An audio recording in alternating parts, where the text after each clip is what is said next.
Hello जी, good evening, नमस्ते। आवाज आ रही मेरी? Good evening. Audio video clear है?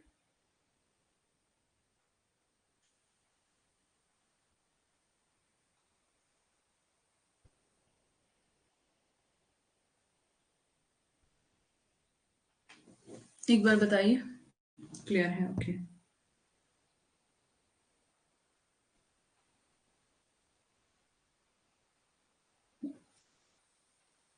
नमस्ते, good evening, very good evening. कैसे हैं आप सब?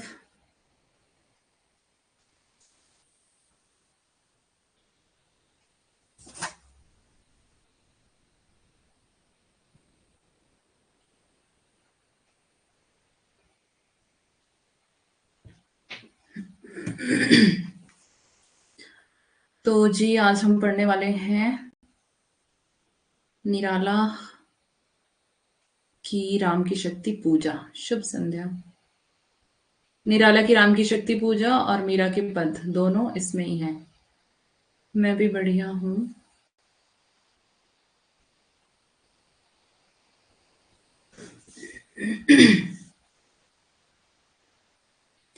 मैं भी अच्छी हूँ। नेटवर्क सही नहीं है।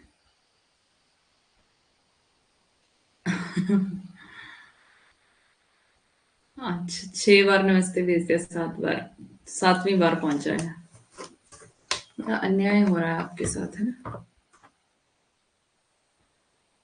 आवाज ही नहीं आ रही। एक बार लेफ्ट करके दोबारा ज्वाइन करो, कोई बता दे श्रद्धा को। लेफ्ट करके दोबारा से ज्वाइन कर ले। ठीक है, आज हम क्या पढ़ने वाले हैं? राम की शक्ति पूजा। ठीक है। मतलब मैं पूरा डिटेल में नहीं जाऊंगी, सिर्फ मोटा मोटा करवाऊंगी जिससे आपको पूरी स्टोरी समझ में आ जाए, बस उतना काफी है। ठीक है। बाकी आप घर जाके पढ़ना।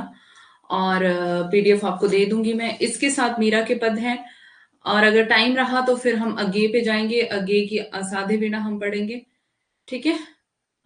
और असाध्य वीणा के साथ अज्ञे की बहुत सारी कविताएं जो हमारे सिलेबस में हैं, कलगी बाजरे की, हदीप अकेला, और भी बहुत सारी कविताएं हैं जो हमें पढ़नी है। तो प्रिय प्रवास भी रखा हुआ है, मीन्स अगर टाइम रहा तो देखते हैं आगे क्या करना है हमें। तो हम जल्दी जल्दी से राम की शक्ति पूजा को पहले पढ़ लेते हैं। मैं सिर्फ मोटा मोटा आपको पढ़ाऊंगी ताकि आपको उसकी स्टोरी समझ में आ जाए, बस। ठीक है।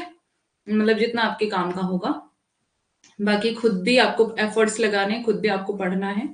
तो खुद भी आप मेहनत करते रहें, पढ़ते रहें। पढ़ी थी कल, क्या पढ़ी थी? ठीक है। राम की शक्ति पूजा 23 अक्टूबर 1936 को रची गई। तो 1936 आपको इसका समय याद रखना है। मुक्तिबोध की भी है अंधेरे में। अंधेरे में है, ब्रह्म राक्षस है। अभी देखते हैं, अभी टाइम लगेगा हमारा कविताओं पे। अभी जाएंगे इस पे 3-4 क्लासेस।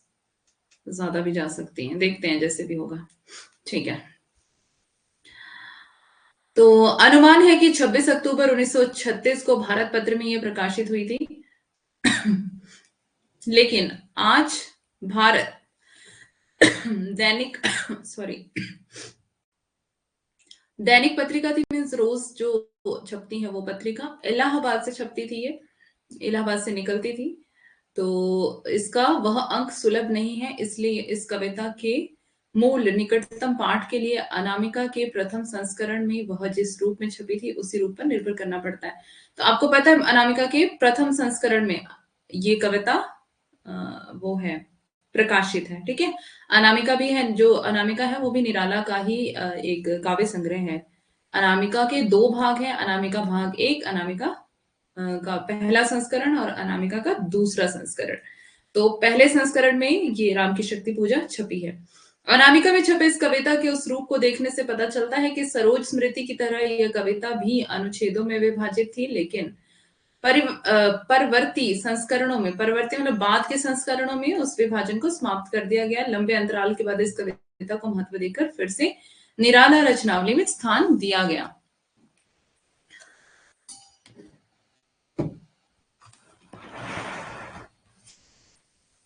इसे संयोग ही कहेंगे कि राम की शक्ति पूजा में भी उतने ही अनुच्छेद हैं जितने सरोज स्मृति में। इन अनुच्छेदों की कुल संख्या 11 है, ध्यान देंगे। ठीक है। और ये प्रसंग के अनुकूल ही आकार में छोटे बड़े हैं। यह कविता में जितना भी प्रसंग जरूरी है उतने ही उसी के अनुकूल, उसी के आधार पर यह आकार में छोटे और बड़े हैं। ठीक है। अनुच्छेद। यह कविता 312 पंक्तियों की एक लंबी कविता है। ध्यान देंगे इसको। 312 पंक्तियों की एक लंबी कविता जिसमें शक्ति पूजा नामक छंद का प्रयोग है। यह छंद निराला जी का अपना मौलिक छंद है।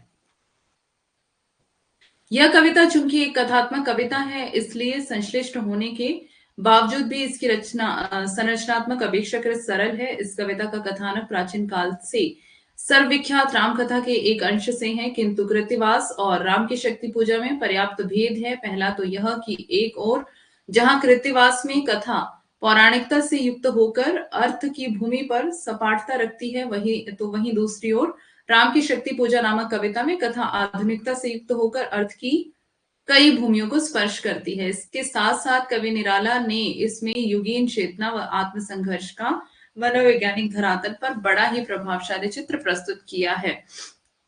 निराला यदि कविता के कथानक की प्रकृति को आधुनिक परिवेश और अपने नवीन दृष्टिकोण के अनुसार नहीं बदलते तो यह केवल अनुकरण मात्र रह जाती है, लेकिन उन्होंने अपनी मौलिकता का प्रमाण देने के लिए ही इस राम कथा के अंश में कई मौलिक प्रयोग किए, जिससे यह रचना कालजयी सिद्ध हुई। राम की शक्ति पूजा का मुख्य कथानक कृतिवास की बंगला रामायण से लिया गया है। ध्यान देंगे।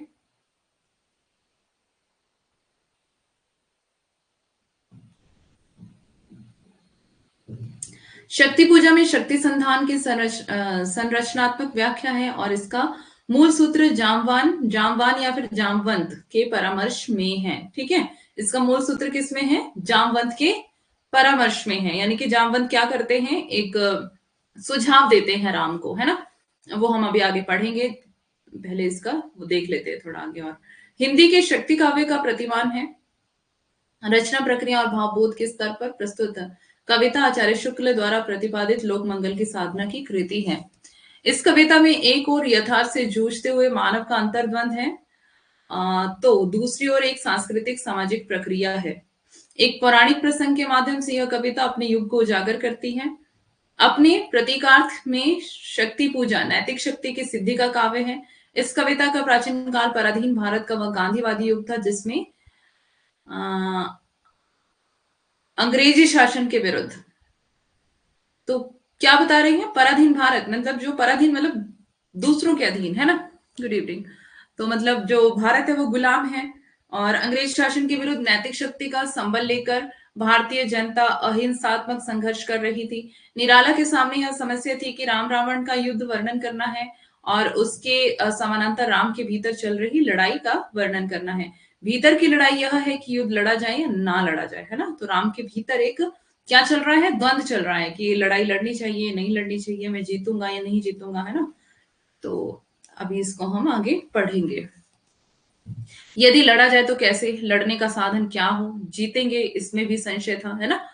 तो संशय की एक रात एक नरेश मेहता का एक खंड काव्य है, उसमें भी कुछ इस तरह की स्टोरी है। राम के मन का संशय उसमें बताया गया है। संशय की एक रात में भी राम के मन का संशय बताया गया है। कई बार उसका भी वो पूछ लिया जाता है, विषय पूछ लिया जाता है।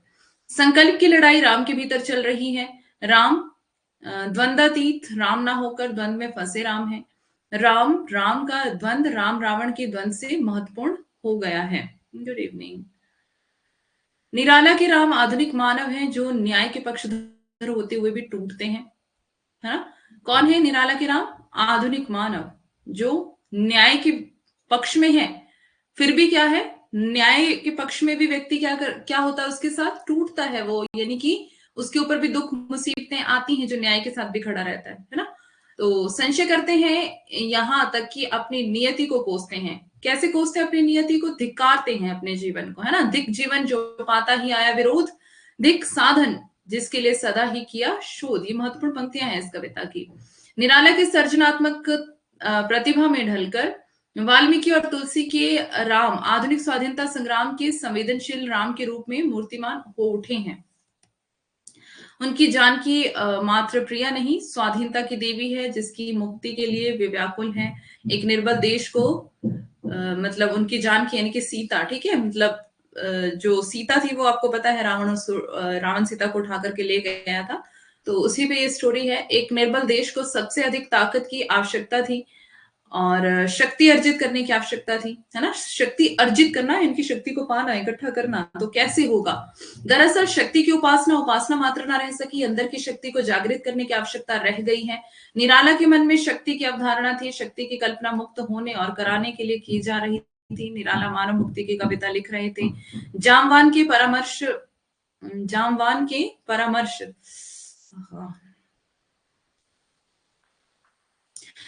जामवान से परामर्श दिलाना भी कविता को नितांत लौकिक धरातल पर लाना है। मतलब कि लौकिक धरातल पर लाना, यानी कि इसी संसार की ये कहानी है। इस संसार में, इस धरती पर ही इंसानों को क्या होता है, प्रॉब्लम्स आती हैं, उनका सामना करना पड़ता है। फिर कोई व्यक्ति सलाह देता है कि किस तरह से इस सिचुएशन से बाहर आइए आप। तो मतलब ये क्या है, एक स्वाभाविक सत्य है। जामवान मतलब जामवंत, जामवंत को जानते हैं ना आप। जामवान लिखा है इसमें, जामवंत जानते हो ना, रामायण तो देखी होगी, ठीक है। निराला रूपक के माध्यम से स्वाधीनता का एक चित्र प्रस्तुत करते हैं। रूपक की वास्तविकता और अप्रस्तुत की प्रतिध्वनि दोनों को निराला ने कलात्मक कौशल से साधा है। युद्ध का वर्णन अधिक ना हो है, मीन्स जो अंदर क्या चल रहा है राम के मन में, उसका ज्यादा वर्णन किया हुआ है, ठीक है। तो भीतर का ज्यादा वर्णन है, बाहर का उतना नहीं है। तो यहाँ पे बताया हुआ कि भीतर का वर्णन अधिक है। प्रसाद भी प्रलय वर्णन को छोड़ देते हैं, है ना। संकल्प और विकल्प की जो लड़ाई राम के भीतर चल रही थी, उसके परिहार के लिए निराला साधना की जरूरत समझते हैं। निराला का लक्ष्य यह था कि उस बिंदु को प्राप्त किया जाए जहां संकल्प बिंदु को प्राप्त किया जा सकता है। इसी बिंदु पर आकर कविता समाप्त हो जाती है। विजय वर्णन में निराला की कोई रुचि नहीं है। मतलब उन्होंने ऐसा नहीं कि विजय वर्णन किया हुआ है, विजय वर्णन में कोई रुचि नहीं, सिर्फ उन्होंने संघर्ष को बयान किया हुआ है। अच्छा हाँ, आप लोग जानते हैं किसने सवाल किया था, सुग्रीव के मंत्री। दिनेश।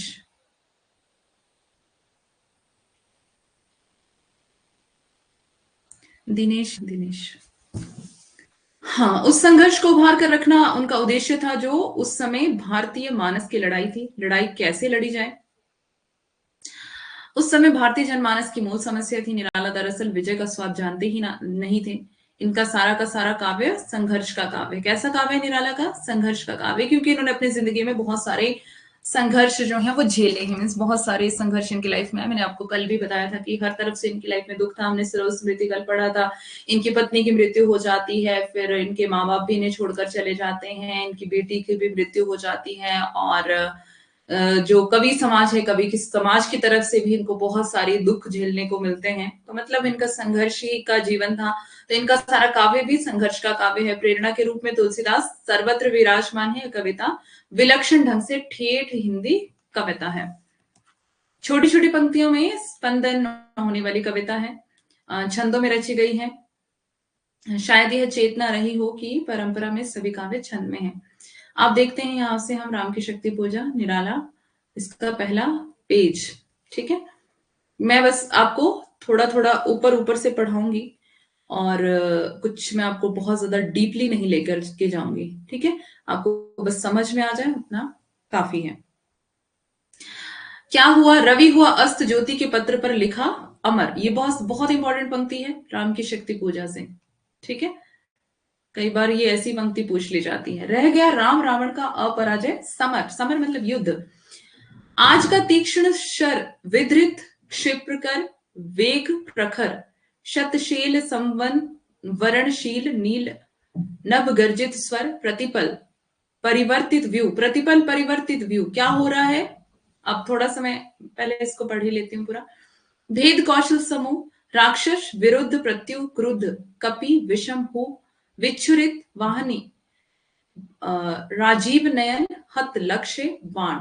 तो क्या बता रहे हैं यहाँ पर कि रवि हुआ अस्त, मतलब कि जो युद्ध चल रहा है राम और रावण का। आपको पता है राम और रावण का युद्ध क्यों हुआ था? सीता के लिए, है ना, ऑब्वियसली।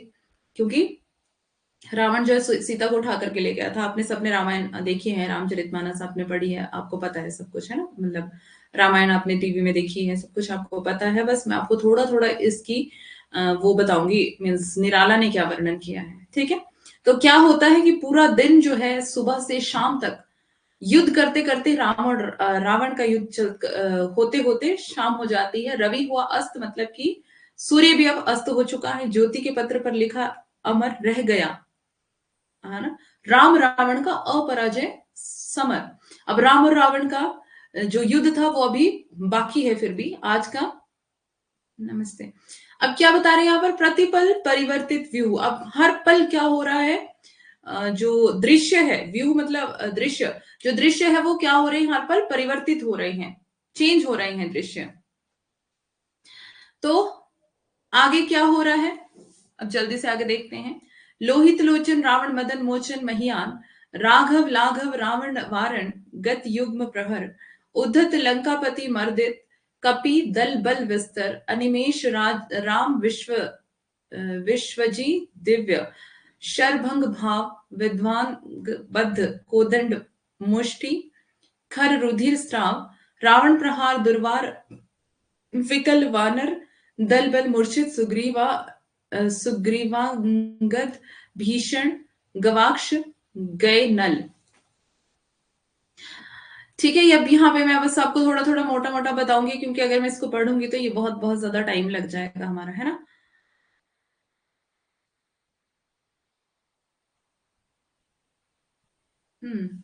वनवास और हरण। तो क्या होता है जब राम और रावण का जो युद्ध चल रहा है, जो जो पंक्तियां इंपॉर्टेंट होंगी उसको मैं निशान लगाती चलूंगी बीच में, ठीक है? बाकी आप पढ़ लेना इसको जब आपको टाइम मिलेगा। कितना संघर्ष था, हाँ। तो क्या होता है कि जब राम और रावण का युद्ध चल रहा है और लगातार क्या हो रहा है, लगातार कौन जीत रहा है? रावण जीत रहा है। जैसे हमने अभी शुरू में पढ़ा, जब मैंने आपको इसका स्टार्टिंग में जो हिस्सा था वो पढ़ाया, तो इसमें क्या होता है कि लगातार जो है युद्ध में कौन जीत रहा है? रावण जीत रहा है। जबकि जो राम है वो न्याय के पक्षधर है, ऐसा पढ़ा था हमने पीछे, है ना? तो वो राम जो है वो न्याय के पक्षधर है, फिर भी उनके साथ क्या हो रहा है, फिर भी उनका जो समय है वो संघर्षों में बीतता जा रहा है। तो एकदम से क्या हो जाता है कि अ, रावण जो है वो जीतते जा रहे हैं। प्रतिपल, जो मैंने आपको भी पीछे बताया कि हर पल जो है वो व्यू, यानी कि जो दृश्य है युद्ध के, वो चेंज होते जा रहे हैं। और क्या हो रहा है, कौन जीत रहा है? रावण जीतता जा रहा है। और जब रावण जीत रहा है तो सबके मन में क्या हो रहा है? डर सा समा गया है, भय सा समा गया है, और बहुत निराशा जो है वो समा गई है। और वैसे ही निराशा किसके मन में है?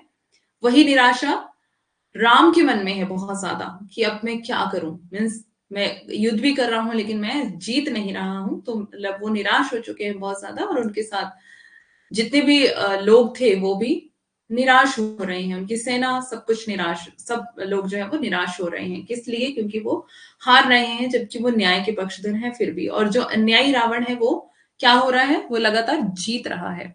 ठीक है, अब यहां से देखते हैं। है अमानिशा उगलता गगन घन अंधकार, खो रहा दिशा का ज्ञान, स्तब्ध है पवन चार, अप्रतिहज अप्रतिहत गरज रहा पीछे अंबुधि विशाल, भूदर ज्यों ध्यान मग्न केवल जलती मशाल, स्थिर राघवेंद्र को हिला रहा फिर संशय रह रह उठता जग जीवन में रावण जय भय। तो मतलब अब क्या हो रहा है? अमानिशा, उगलता गगन घन अंधकार, मीन्स अंधेर रात्रि है ना? और ऐसा लग रहा है कि जो गगन भी है वो घन घन घोर अंधकार को उगल रहा है। खो रहा दिशा का ज्ञान, अब तो दिशा का ज्ञान भी नहीं रहा। क्यों? क्योंकि अंधेरा है, पता ही नहीं चल रहा बाण बाण किधर को चलाना है ना? अमावस्या की रात। तो क्या हो रहा है कि मीन्स पता ही नहीं चल रहा है कि बाण किधर को चलाना, क्योंकि अंधकार इतना ज्यादा है। स्तब्ध है पवन चार, प्रतिहज गरज रहा पीछे अंबुधि विशाल, भूधर ज्यों ध्यान मग्न केवल जलती मशाल। अब आगे है, स्थिर राघवेंद्र को हिला रहा फिर संशय रह रह उठता जग जीवन में रावण जय भय।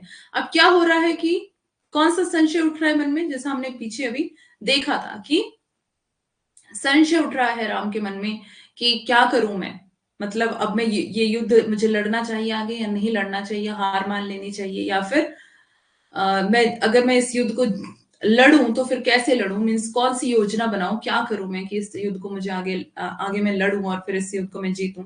और क्या हो रहा है, रह उठता जग जीवन में रावण जय भय, मतलब कि रह रह कर क्या हो रहा है, वो एक डर सा, एक भय सा मतलब अंदर से उठ रहा है कि रावण ही तो नहीं जीत जाएगा, जो नहीं हुआ आज तक हृदय रिपु दम में शांत, एक भी अयुत लक्ष्य में रहा हो दुराक्रांत, कल लड़ने को हो रहा विकल वह बार बार, असमर्थ मानता मन उद्यंत हो हार हार। अब क्या मतलब, अब हो रहा है कि कल लड़ेंगे, कल आगे इसको कंटिन्यू करेंगे युद्ध को। ये वाली पंक्तियां देख लेना, ठीक है, इंपॉर्टेंट है। तो अभी क्या, क्योंकि रात हो चुकी है और युद्ध जो है वो अगले दिन पर चला गया है। अब ऐसे क्षण अंधकार घन में जैसे विद्युत जागी पृथ्वी तनया कुमारी का छवि अच्युत देखते हैं निष्पलक, याद आया उपवन विदेह का प्रथम स्नेह का, लतांतराल मिलन, नैनों का नैनों से गोपन प्रिय संभाषण, पलकों का नव पलकों पर प्रथम उत्थान पतन, कांपते हुए किसलय झरते पराग समुदय, गाते खग नव जीवन परिचय, तरु मलय वलय ज्योति, प्रपात स्वर्गीय ज्ञात छवि प्रथम स्वीय, जानकी नयन कमनीय प्रथम कंपन तुरीय। तो मतलब अब उनको क्या याद आ रहा है, सीता के साथ जो पल बिताए थे वो सब उनको याद आ रहे हैं, और एकदम से इन आंखों के सामने ऐसा चल रहा है कि मुझे बस सीता को जो है वो प्राप्त करना है और इस युद्ध को जीतना है, लेकिन कैसे, कैसे ये युद्ध जीता जाए, है ना। आगे है, हम्म, यहां से देखते हैं। फिर देखी भूमि मूर्ति आज रण देखी जो, आच्छादित किए हुए सम्मुख समग्र नभ को, ज्योतिर्मय अस्त्र सकल बुझ बुझ कर हुए तीक्ष्ण, पा महा निलय निलय उस तन में क्षण में हुए लीन, लक्ष शंकाकुल हो गए अतुल बल शेष शयन। ये देख लेना पंक्तियां, लक्ष शंकाकुल हो गए अतुल बल शेष शयन, खिंच गए दृगों में सीता के राममय नयन। ठीक है, इंपॉर्टेंट। फिर सुना हंस रहा अट्टहास रावण खलखल, भावित नयनों से सजल गिरे दो मुक्तादल। तो अब क्या मीन्स, राम के आगे जो है वो सीता की पूरा जो चित्र है वो प्रस्तुत हो रहा है कि मीन्स कैसे सीता को छुड़ाया जाए। आगे है, ठीक है, ये देख लेना, बाकी पढ़ लेना इसको, इंपॉर्टेंट पंक्तियां आपको बताती चल रही हूँ साथ साथ में। हम्म,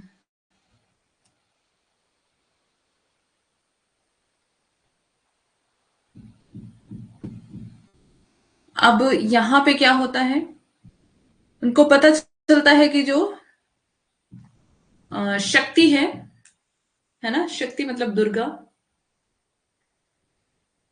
वो जो है रावण के फेवर में है, ठीक है। किसके फेवर में है, रावण के।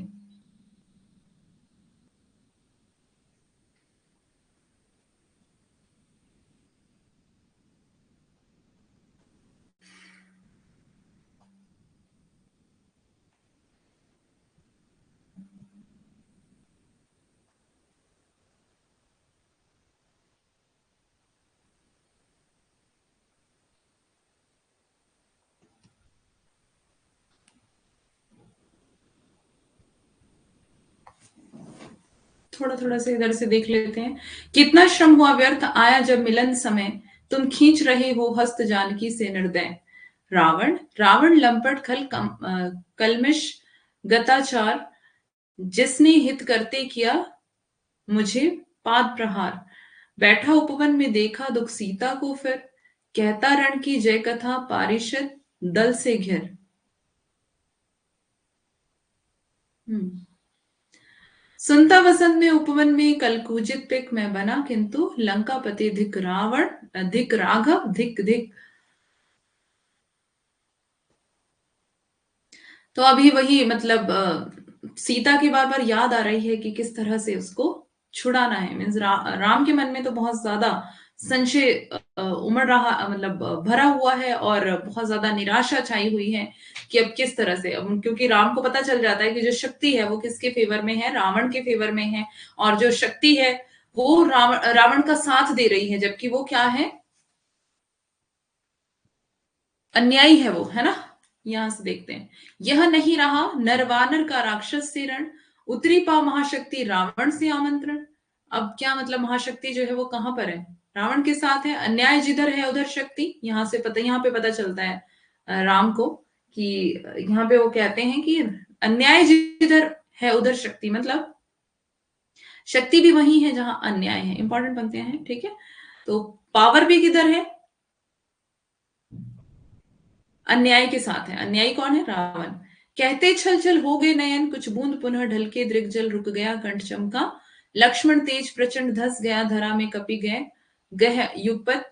मसक दंड स्थिर जामवान समझाते हुए, जो सकल भाव व्याकुल सुग्रीव हुआ, उर में ज्यों विषम घाव। तो यहां से देखते हैं, बता रहे हैं कि अन्याय जिधर है उधर शक्ति, मतलब जिधर अन्याय है वहां पर क्या है, शक्ति उसके फेवर में है। और ये कहते कहते क्या हो गया, छल छल हो गए नयन, मीन्स राम की आंखों में से आंसू टपक रहे हैं। कुछ बूंद पुनः ढलके दृग्जल, रुक गया कंठ, मतलब अब कंठ से भी कोई स्वर बाहर नहीं आ रहा है ना। जब रोने वाली हालत होती है इंसान की, तो उसके मीन्स कंठ से कोई स्वर जो है वो नहीं निकल पाता है कुछ समय के लिए, है ना, कुछ पल के लिए। चमका लक्ष्मण तेज प्रचंड, मतलब अब लक्ष्मण को भी बड़ा तेज गुस्सा आ गया है, धस गया, क्योंकि लक्ष्मण को गुस्सा जल्दी आ जाता था। धस गया धरा में कृपी गह युगपत, मसक दंड स्थिर जामवान समझते हुए जो सकल भाव, मतलब जामवान जो है वो क्या है, सारी चीजों को समझ रहे हैं स्थिर होकर के। क्योंकि जो व्यक्ति डामाडोल हो जाता है वो सिचुएशन को अच्छे से उसका सॉल्यूशन नहीं ढूंढ पाता है ना। जो व्यक्ति डामाडोल हो जाता है, डर जाता है, घबरा जाता है, वो सिचुएशन का सामना जो है वो सही रीति से कर नहीं पाता, ना ही वो कोई योजना बना पाता है, और ना ही वो कोई मीन्स उस प्रॉब्लम से बाहर निकलने के लिए कोई सही रास्ता ढूंढ पाता है। लेकिन यहाँ पर जामवन क्या पूरी चीजों को समझ रहे हैं। व्याकुल सुग्रीव, सुग्रीव व्याकुल हैं।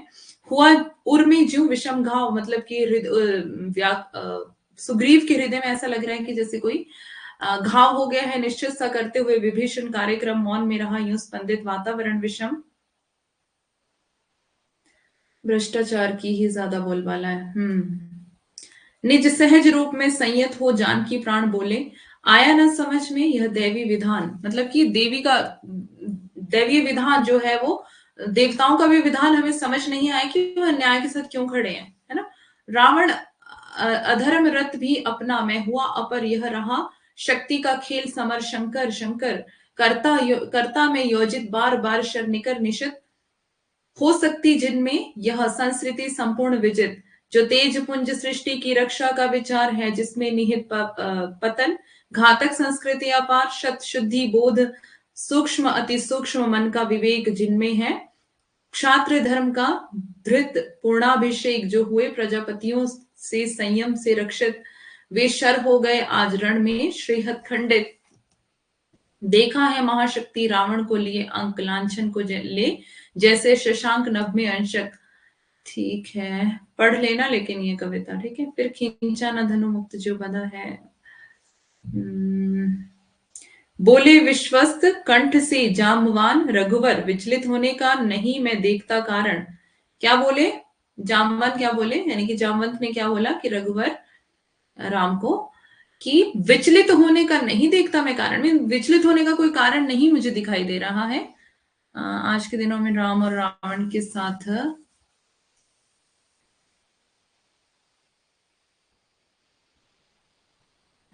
समझ नहीं आ रहा क्या लिखा है, अभी पढ़ नहीं पाती मैं इतने लंबे लंबे मैसेज।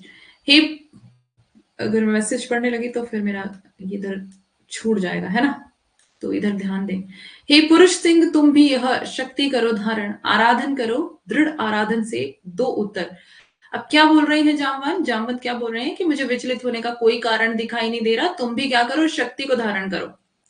हाँ, तुम्हें लग रहा है कि शक्ति उसके फेवर में है, रावण के फेवर में है, बट तुम्हें भी शक्ति को अर्जित करने के लिए कुछ करना पड़ेगा ना। शक्ति को धारण करो, तुम भी क्या करो, आराधन का दृढ़ आराधन से दो उत्तर। अगर रावण ने आराधना की है शक्ति की, और आराधना शक्ति की आराधना करके उसने अपने फेवर में शक्ति को कर लिया है, तो तुम भी कर सकते हो, तुम दृढ़ आराधना कर सकते हो, उससे ज्यादा कर सकते हो, है ना।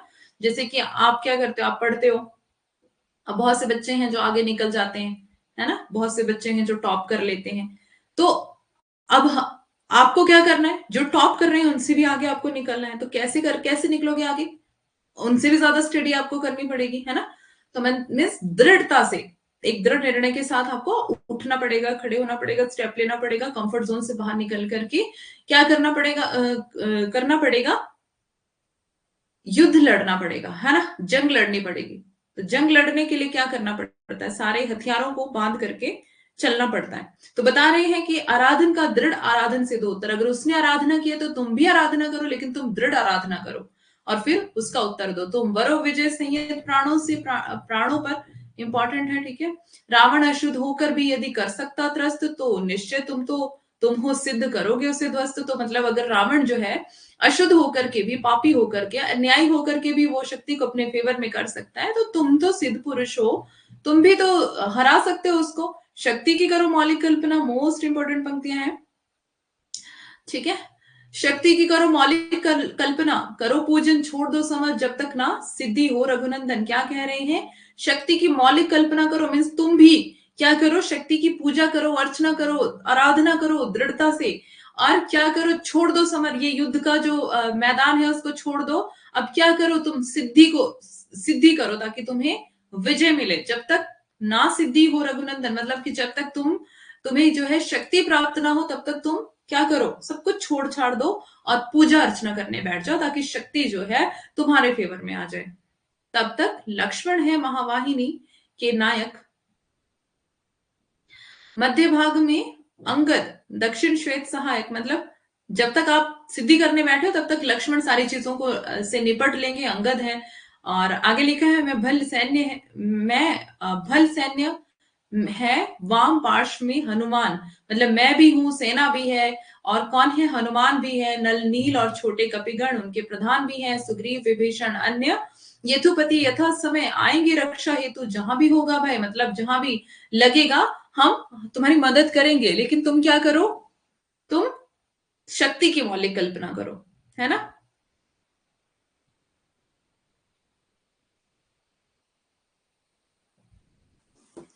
अच्छा, रामायण सीरियल जैसा आपको सामने दिखाई दे रहा है, ओके। तो बहुत अच्छी बात है।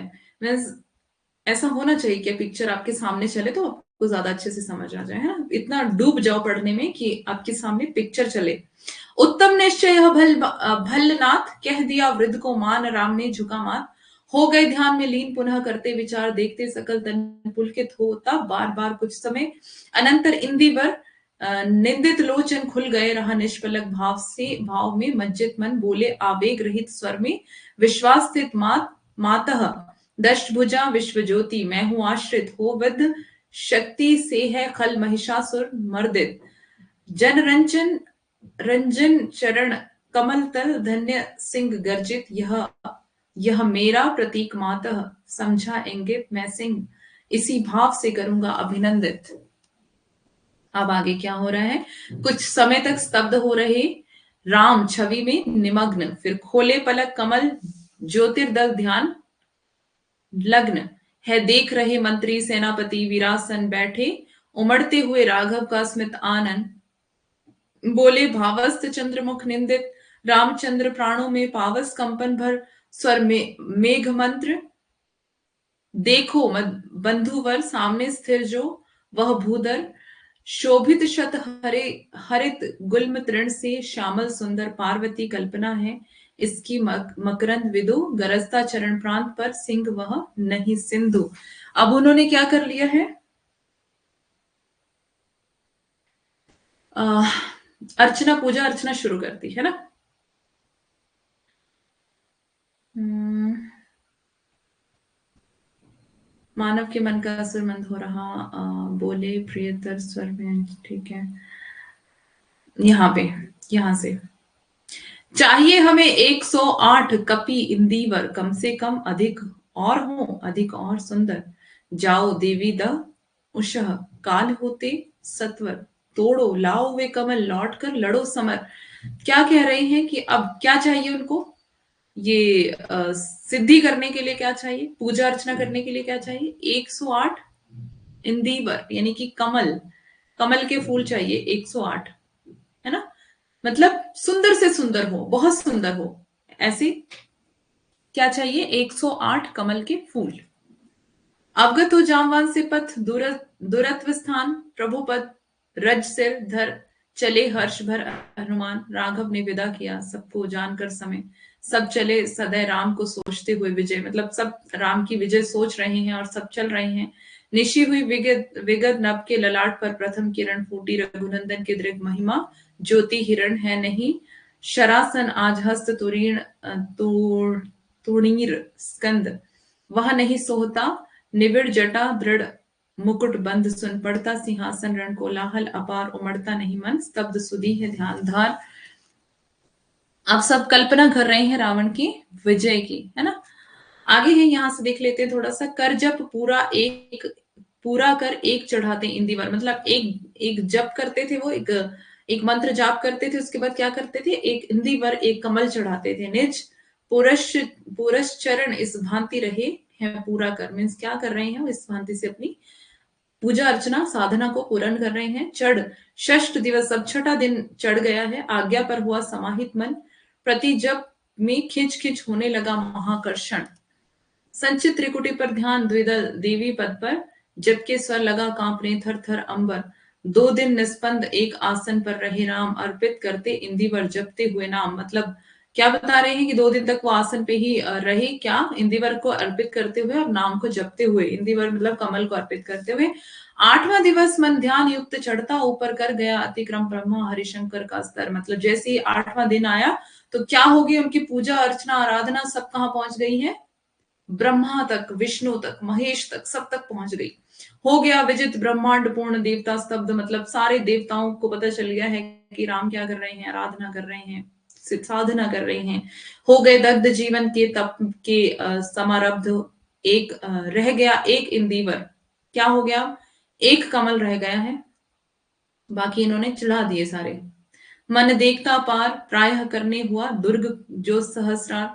द्विप्रहर रात्रि साकार हुई दुर्गा छिपकर। अब क्या, साकार रूप में दुर्गा छिप करके आई। हंस उठा ले गई पूजा का प्रिय इंदिवर। अब क्या, हंसते हंसते वो जो लास्ट जो फूल बचा था कमल का, उसको उठा करके ले गई। परीक्षा ले रही है देवी, छिप करके आई, है ना। दूसरे पहर में, प्रहर रात्रि, रात्रि के दूसरे पहर में आई साकार रूप में। और क्या किया, साकार रूप में जिसका मतलब आकार हो, जिसको देख सकते हैं ऐसा रूप। तो ऐसे रूप में दुर्गा जो है वो छिप करके आई। हंसते हंसते क्या किया उसने, फूल को उठाया। और जो एक ही फूल जो रह गया था, है ना, अगर वो एक फूल लास्ट जो है राम अगर चढ़ा देते तो उनकी पूजा अर्चना उसी समय सफल हो जाती और वो विजय को प्राप्त कर लेते। लेकिन क्या करती है देवी, परीक्षा लेती है और एक फूल जो रह जाता है उसको उठा करके ले जाती है एंड में। यह अंतिम जप, मतलब अभी लास्ट ही जब बचा था, अंतिम ही जब जो है बचा था। ध्यान में देखते चरण युगल। अब वो क्या थे, आंखें बंद थी, ध्यान में थे। राम ने बढ़ाया कर लेने को नील कमल। अब उन्होंने क्या किया, हाथ को बढ़ाया कि चलो मैं, अब लास्ट रह गया है तो एक कमल को मैं उठाने के लिए अपने हाथ को बढ़ाता हूं, है ना। पहले तो वो अपने ध्यान में थे और कुछ लगा ना हाथ। अब देखा तो है फूल है ही नहीं वहां पर, तो कुछ लगा ना हाथ, हुआ सहसा स्थिर मन चंचल। अब एकदम से क्या हो गया, मन चंचल था तो एकदम से परेशानी से हुई कि कुछ भी हाथ नहीं लगा। ध्यान की भूमि से उतरे, खोले पलक विमल। अभी अभी तक तो ध्यान में थे, आंखें बंद थी और आंखें बंद कर करके सारे फूल चढ़ाते जा रहे थे। लेकिन अभी अंतिम जो फूल बचा था, है ना, उसको उठाने के लिए जैसे ही हाथ बढ़ाया तो वो देखा उन्होंने वहां तो कुछ भी नहीं। जैसी आंखें खोली तो देखा तो कुछ भी नहीं था। देखा वह रिक्त स्थान, खाली स्थान था। यह जब का पूर्ण समय, अब पूरा समय हो चुका था ये जब का। आसन छोड़ना असिद्धि, अगर उन्होंने आसन छोड़ दिया तो फिर मतलब वही कि सारी मेहनत बेकार गई भैंस पानी में, है ना। अगर उन्होंने आसन छोड़ दिया और अगर वो अपनी जगह से उठ गए तो जो इतनी सिद्धि उन्होंने की थी, इतनी पूजा अर्चना आराधना दृढ़ निर्णय के साथ की थी, वो सब बेकार हो जाएंगे अगर वो मीन्स उससे उठ जाते हैं, आसन से उठ जाते हैं। तो मीन्स उनकी एक तरह से हार हो जाएगी, है ना। भर गए नयन द्वय, अब क्या, आंखों में आंसू आ गए, दोनों आंखें भर गई उनकी। धिक जीवन जो पाता ही आया विरोध, जब तब उन्होंने ये पंक्तियां कही है ना। धिक जीवन जो पाता ही आया विरोध। मतलब ये विरोध जो है सिर्फ राम के मन का नहीं है, ये द्वंद राम के मन का नहीं है, ये द्वंद निराला के मन का भी है। वो अपने भी मन की, अपने भी जीवन की बात कविता के माध्यम से व्यक्त करते हैं, जो जैसा कि मैंने आपको कल बताया था, है ना। तो यहाँ पर धिक जीवन जो पाता ही आया विरोध, धिक साधन जिसके लिए सदा ही किया शोध, जानकी हाय उद्धार प्रिया का ना हो सका। जानकी, जानकी मतलब वो सीता को कह रहे हैं, हाय मतलब मेरी प्रिया का मैं उद्धार नहीं कर सका, उसको मैं नहीं छुड़ा सका, क्योंकि जो एक तो मैं युद्ध में हार रहा था, और दूसरा अब जो मैंने साधना शुरू की थी उसमें भी मैं हार चुका हूँ। अब मैं अपनी प्रिया को, अपनी पत्नी को, अपनी जानकी को जो है वो नहीं छुड़ा सकता, उद्धार नहीं कर सकता उसका। वह एक और मन रहा राम का जो ना थका, जो नहीं जानता दैन्य, नहीं जानता विनय, कर गया भेद वह माया वरण प्राप्त कर जाए। बुद्धि के दुर्ग पहुंचा विद्युत गति हत चेतन, राम में जगी स्मृति हुए सजग पा भाव प्रमन। यह है उपाय कह उठे राम ज्यों मंद्र घन, कहती थी माता मुझे सदा राजीव नयन। अब क्या, ये उपाय ढूंढने लगे, क्या करूं, क्या करूंगा मैं। कहती थी माता, एकदम से इनको स्मरण आता है कि कहती थी माता मुझे सदा राजीव नयन। क्या राजीव नयन का मतलब भी क्या होता है, कमल, कमल जैसी आंखों वाले, है ना। कहती थी माता मुझे सदा राजीव नयन, दो नील कमल हैं शेष अभी, मतलब अभी दो कमल और है मेरे पास, दो आंखें और हैं। यह पुरस्चरण पूरा करता हूं देकर मात एक नयन। मैं अब क्या करूंगा, इस सिद्धि को कैसे पूरा करूंगा, माता को, दुर्गा को एक नयन दे करके, एक आंख दे करके क्या करूंगा मैं, इस सिद्धि को पूरा करूंगा। कहकर देखा तुणीर ब्रह्माशर रहा झलक। आपके नाम का भी मतलब कमल होता है जी, हाँ जी बिल्कुल जी।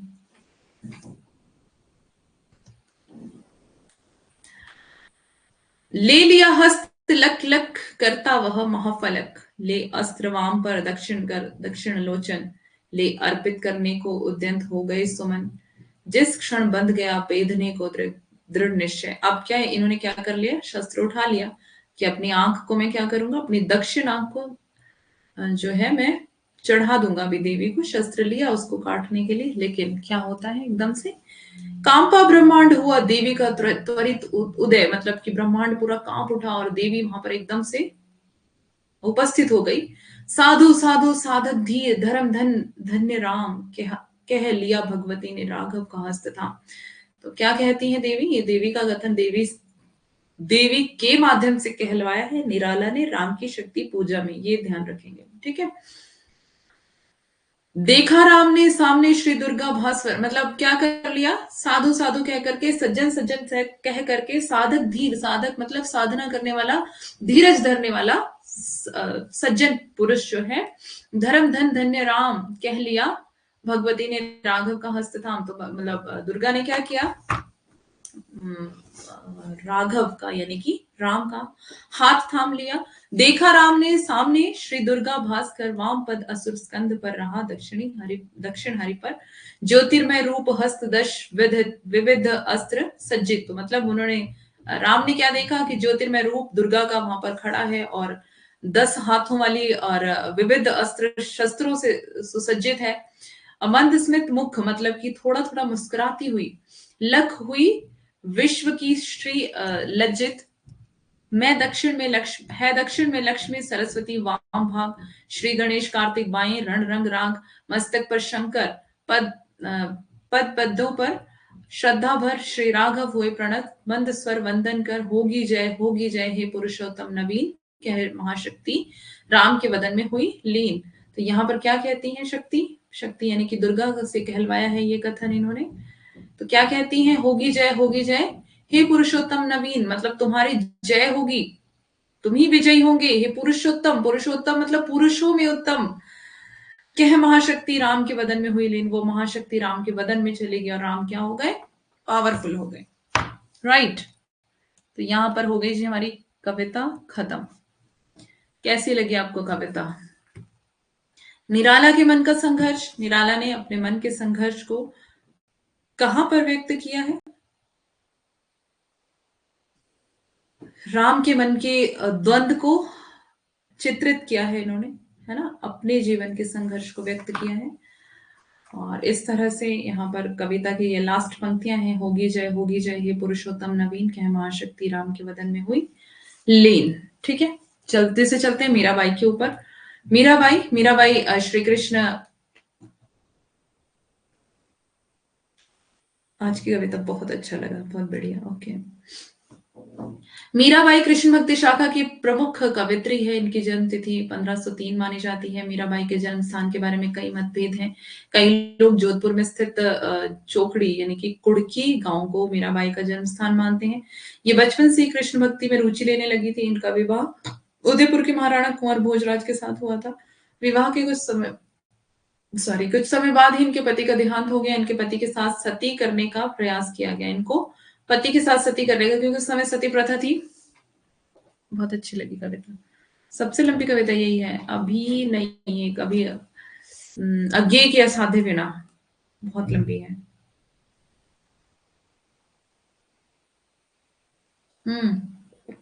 उससे भी ज्यादा लंबी कविता अंधेरे में, मुक्ति बोध। कई दिन लग जाते हैं उसको पढ़ने में।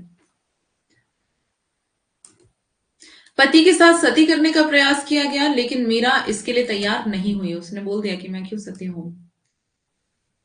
वे संसार की ओर से विरक्त हो गईं और साधु संतों की संगति में हरि कीर्तन करते हुए अपना समय व्यतीत करने लगी। संत रैदास की शिष्या मीरा के पद पूरे उत्तर भारत सहित गुजरात, बिहार और बंगाल तक प्रचलित हैं। मीराबाई की कविताएं हिंदी तथा गुजराती दोनों ही भाषाओं में मिलती हैं। कृष्ण भक्ति शाखा की महान हिंदी कवित्री मीरा का जन्म और मृत्यु दोनों ही विवादास्पद है। डॉक्टर नगेंद्र इनका जो जन्म है वो 1498 मानते हैं। मीरा का निधन 1563 में हुआ था। 1558 या 63 के बीच में हुआ, ऐसा माना जाता है। ठीक है। आचार्य शुक्ल इनका जन्म 1573 मानते हैं। और मीरा का जन्म स्थान मेड़ता माना जाता है। उनका बचपन का नाम मीपल था। मीरा की माता का नाम कमला और पिता का नाम रतन सिंह यानी कि रतन सेन था। मीरा का निधन जो है वो रणछोड़ दास के मंदिर में गुजरात द्वारका में हुआ था। मीरा के दादा का नाम राव दूदा था। और कृष्ण भक्ति का संस्कार मीरा को अपने दादा से ही मिला था। मीरा का विवाह महाराणा सांगा संग्राम सिंह के बड़े पुत्र भोजराज के साथ हुआ था।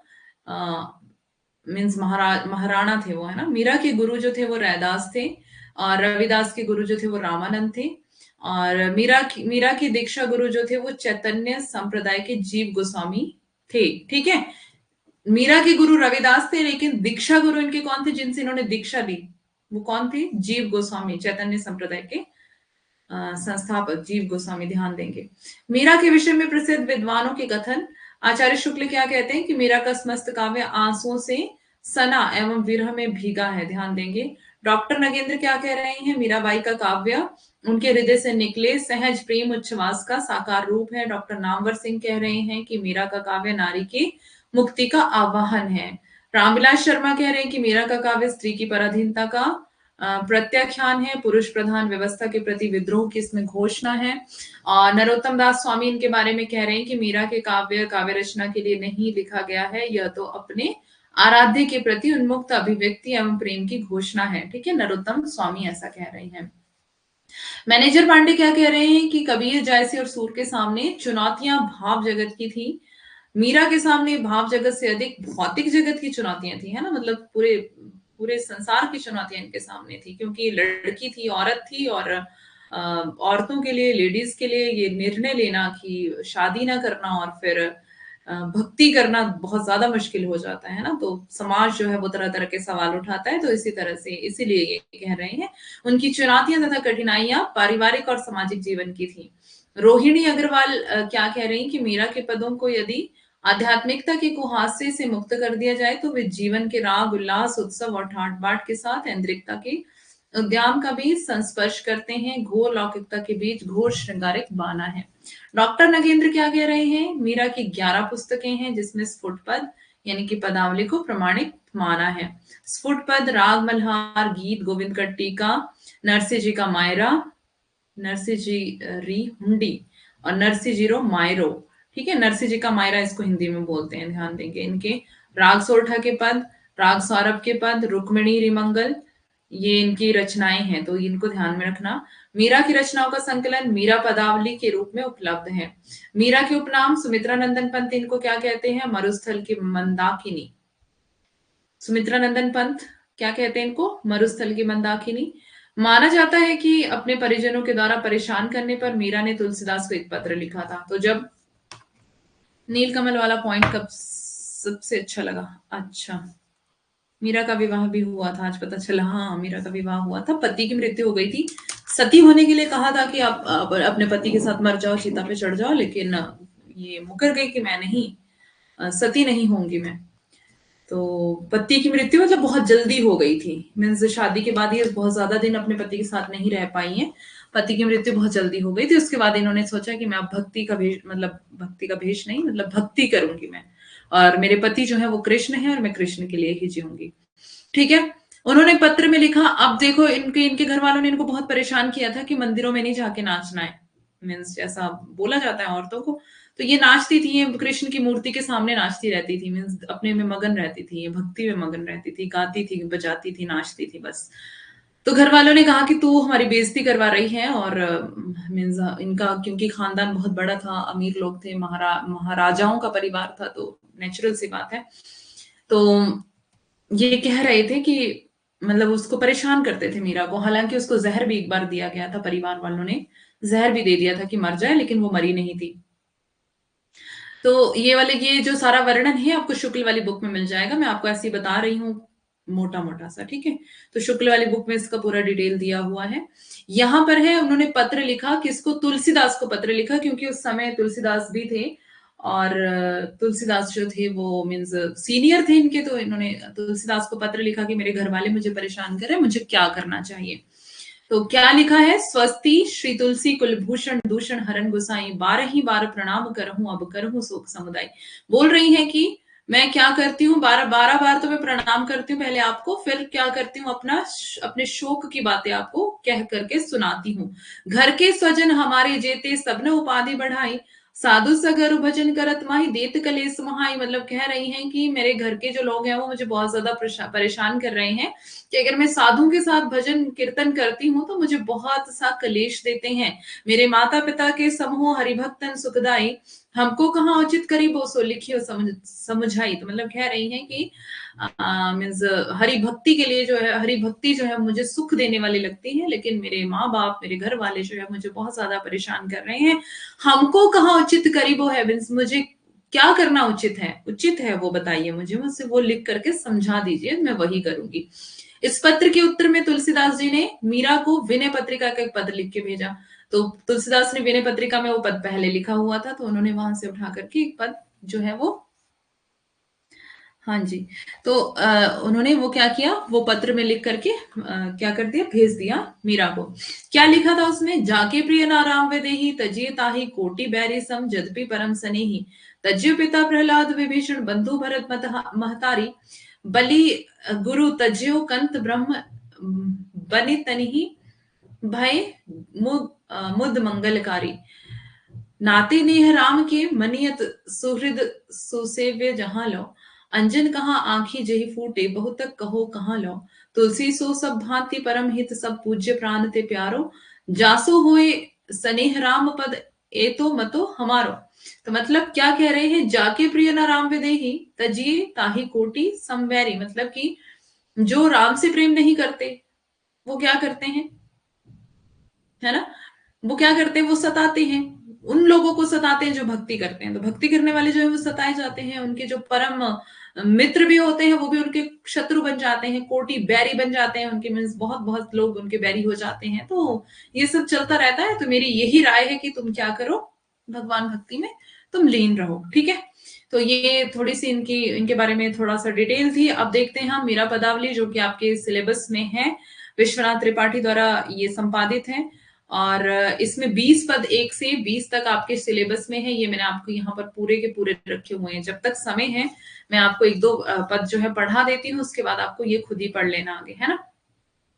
लिखा है, मन रे परस हरि के चरण सुभग शीतल कमल, कोमल त्रिविध ज्वाला हरण, जे चरण प्रहलाद पर से इंद्र पदवी धरण, जिन चरण ध्रुव अटल की ने राखी अपनी शरण, जिन चरण ब्रह्मांड भेट्यो नख शिखो श्री भरण।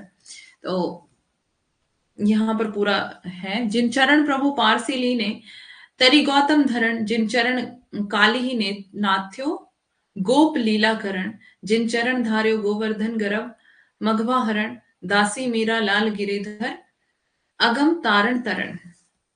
मतलब इसका अर्थ भी यहाँ पर, मतलब सारी पंक्तियों के अर्थ पूरी जो इनकी पदावली है उसके पूरे के पूरे अर्थ रखे हुए हैं इस पीडीएफ में। तो आपको इसको खुद से पढ़ना है, ठीक है। अभी हमारे पास समय नहीं है इतना कि मैं आपको सारा का सारा पढ़ाऊं, तो थोड़ा सा आपको भी एफर्ट्स लगाने होंगे, आपको ही खुद से पढ़ना होगा, है ना।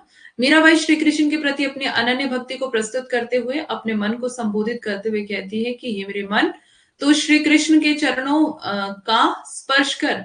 श्री कृष्ण के ये सुंदर शीतल कमल जैसे चरण सभी प्रकार के दैविक, दैहिक और भौतिक तापों का नाश करने वाले हैं। इन चरणों के स्पर्श से भक्त प्रहलाद का उद्धार हुआ और उन्हें इंद्र की पदवी प्राप्त हुई। इन्हीं चरणों से आश्रय में आकर इन्हीं चरणों के आश्रय में आकर भक्त ध्रुव ने अटल पदवी को प्राप्त किया। इन्हीं चरणों से श्री कृष्ण ने ब्रह्मांड को भी भेद दिया था और यह ब्रह्मांड उन्हीं चरणों से शिक तक सौंदर्य और सौभाग्य से मंडित है। इन्हीं चरणों के स्पर्श से गौतम ऋषि की पत्नी अहिल्या बाई का उद्धार हुआ। इन्हीं कृष्ण ने ब्रजवासियों के रक्षार्थ कालिया नाग का अंत किया और गोपियों के साथ लीला संपन्न की। इन्हीं श्री कृष्ण ने गोवर्धन पर्वत को धारण कर इंद्र के गर्भ को चकनाचूर कर दिया। मीरा ऐसे प्रभु के चरणों की दासी है और उनसे प्रार्थना करती है कि वे अगम्य संसार से उन्हें पार उतारे। तो माधुर्य गुण और शांत रस इसमें है, ठीक है। दूसरा है, बसो मोरे नैनन में नंदलाल, मोहिनी मूर्ति सांवरी सूरति, नैना बने विशाल। मीरा की जो पंक्तियां हैं वो भी ध्यान देंगे आप, ठीक है। मतलब पढ़ोगे आप तो बहुत ही ध्यान से पढ़ना। अधर सुधा रस मुरली राजित उर वैजंती माल, शुद्र घंटिका कटितट शोभित नुपुर शब्द रसाल, मीरा के प्रभु संतन सुखदाई भक्त वचल गोपाल, ठीक है। तो मीरा बाई जो है वो कृष्ण की माधुरी मूर्ति को अपने हृदय में बसाने का निवेदन किया है और कृष्ण का सुंदर रूप, बड़े नेत्र, अधरों पर अमृत के समान वर्षा करने वाली मुरली और गले में भव्य वैजंती माला सुशोभित है। कृष्ण की कमर में बंधी सुंदर घंटियां व उनसे निकलने वाली घुंघरू के मधुर स्वर सभी संतों को सुख देने वाले हैं। मीरा निवेदन करती है कि भक्त वत्सल श्री कृष्ण मेरे नैनों में निवास करे। आगे है पद संख्या 3, मतलब कि अब आपको ये खुद से पढ़ना है, ठीक है। कल हम पढ़ेंगे अज्ञे को असाध्य वीणा। कल इससे भी ज्यादा मजा आने वाला है आपको। जो आज आपको मजा आया है ना पढ़ करके राम की शक्ति पूजा, कल इससे भी ज्यादा मजा आएगा आपको असाध्य वीणा पढ़ के। मैम मुझे जल्दी जाना है, पापा को डॉक्टर के पास ले जाना है, मैं रिकॉर्डेड देख लूंगी। ओके आप जाओ अंकिता, टेक केयर। तो कल इससे भी ज्यादा मजा आने वाला है आपको, तो कल की क्लास में मिलते हैं। और आगे जो हमने जो जो मतलब अज्ञे का काव्य भी बच गया है, कुछ एक दो और है जो हम आपको मतलब करना पड़ेगा क्लासेस कंप्लीट। तो कविता वाली यूनिट अभी है थोड़ी, प्रिय प्रवास है, फिर प्रिय प्रवास के साथ उर्वशी भी है और भी है अभी, तो देखते हैं कितना समय लगता है। हाँ जी जाओ जाओ, मुझे भी जाना है भाई। ठीक है, बाय, टेक केयर सबको, कल मिलते हैं, गुड नाइट, टेक केयर।